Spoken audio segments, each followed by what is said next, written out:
Hey, what's up guys, this is Shukesh once again, and well, today I will be unboxing this all new Lenovo Vibe K5 Plus.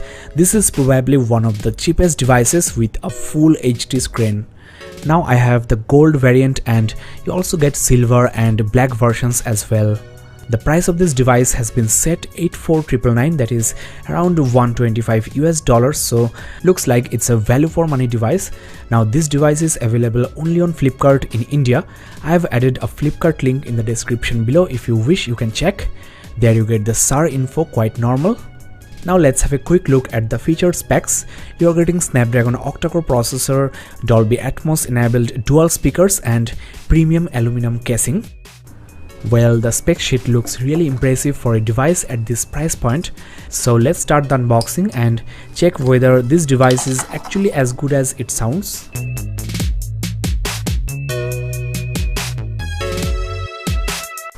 Well, you get a scratch guard along with this device, so quite nice. There you go, the all new Vibe K5 Plus, and well, the device is looking and feeling extremely great because of the aluminum casing at the back, but the truth is this part is actually plastic. Only the middle part has a thin aluminum sheet on it. Well, before I show you more about this device, let's check what's inside the box. First of all, you get the paperwork hidden here.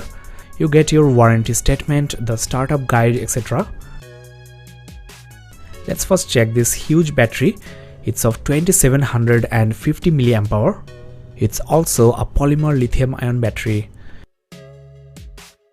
Next, I have for you the data cable, which is quite shiny, thick and around 3.5 feet long.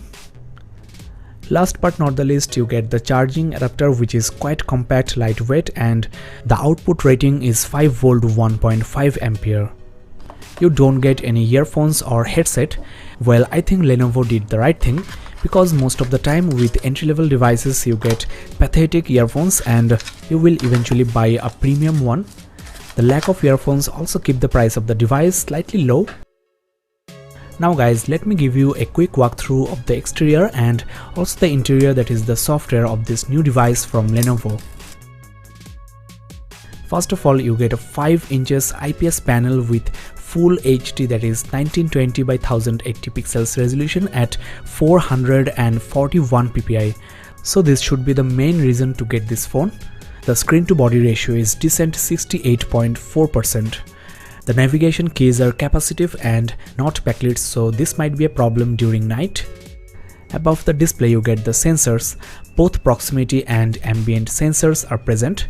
This is the ear speaker grill, and the front camera is a 5 megapixel shooter with HD video recording, and this is of course a fixed focus camera. There is also a multicolored LED notification light here. Now the rear camera is a 13 megapixel shooter with full HD recording, and I will upload some camera samples into my Facebook page, facebook.com/gadgetsportal. You get a camera flash as well, and there is also a secondary microphone hole just below the camera lens. This is for noise cancellation during calling, as you know.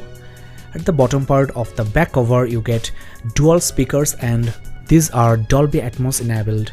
I will check the quality of the speakers once I switch on this phone. As I mentioned before, this middle part is the only metal on this device, and the top consists of the micro USB 2.0 port and the earphone jack. The micro USB port is also OTG enabled, that is you can attach your pen drives, your hard drives and mouse, keyboard, etc. The primary microphone hole is at the bottom as usual. There is absolutely nothing on the right side of the phone, and the power key and the volume rockers are at the left side. These keys are also metal, so go with the design. Overall, the build quality of this new Lenovo device seems quite sturdy, and I'm also liking this silver bezel, which is chrome finished. Though this might wear off if you use a very hard case, so be careful with that. The look and feel of this device is very premium, and especially from the back the phone looks very stylish. So I'm satisfied with the build and the design of the new Lenovo K5 Plus, and though this device looks like a unibody device, you can actually remove the back cover to install the battery and the SIM cards. This is a dual SIM device and you get separate micro SIM slots. There is also a microSD card slot which can take up to 32 gig cards, so keep that in mind and don't install a higher capacity one, otherwise your phone might not work properly. Now let's install the battery, switch on the device and check the display quality, the speakers, and also give you a quick walkthrough of the interface.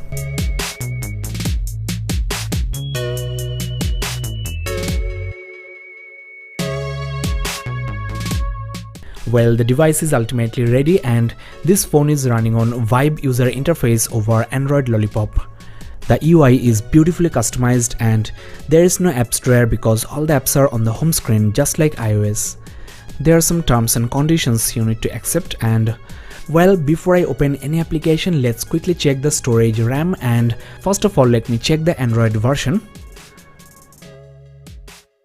Well, it's still running on 5.1.1 Lollipop and there is no word from Lenovo for the Android Marshmallow update. Well, the CPU on this phone is 8-core 1.5 GHz, not 1.7 as advertised on Flipkart. At the end of this video, I will definitely check the actual specs by installing the application CPU Z, so be with me. The storage on this phone is officially 16 gig and out of the box I am getting 10.57 gig free for the user. You are also getting SD card and USB flash drive support. The RAM on this budget device is excellent, 2 gig, and out of the box I am getting 1.2 gig free for the user, so multitasking on this phone will not be an issue and this will also help in high graphics gameplay. Well, I have just started using this device and there is not a single added application, but the interface doesn't seem snappy. The apps are taking some time to respond and overall the screen swiping or animations seem quite shattery. Though it's a budget device, this type of lag is not acceptable. There are lots of other entry-level devices in this price bracket and I have never seen this type of issues on any of them. The app switcher basically shows you the home screen options and you need to basically press and hold to switch apps, and you can also clear them at once. There are a couple of bloatware applications preloaded and if you want you can uninstall most of these. You are also getting McAfee security software, some games and social apps. So by uninstalling these applications you can clear up some storage and install more applications. As I mentioned before, this full HD resolution screen is the main attraction of this phone, and well, the screen quality seems really great. The colors are quite punchy and the pixels are not visible even from this distance as well. The contrast ratio is 800:1, so the black levels are quite black and the brightness is 450 luminance. But I feel that the brightness could have been slightly better for an IPS panel. There are lots of toggle switches on the notification center and you can enable Dolby Atmos sound enhancement right from here. So just like Samsung's TouchWiz interface, this Vibe UI is quite feature rich and in the full review I will discuss about all of these features, so subscribe now. You are also getting Share It and Theme Center. Well, though I hate bloatware applications, Lenovo actually pre-installed only the popular and useful ones which you will eventually download from the Play Store. Now let me give you a quick demo of the Dolby Atmos sound enhancement and check the dual speaker quality.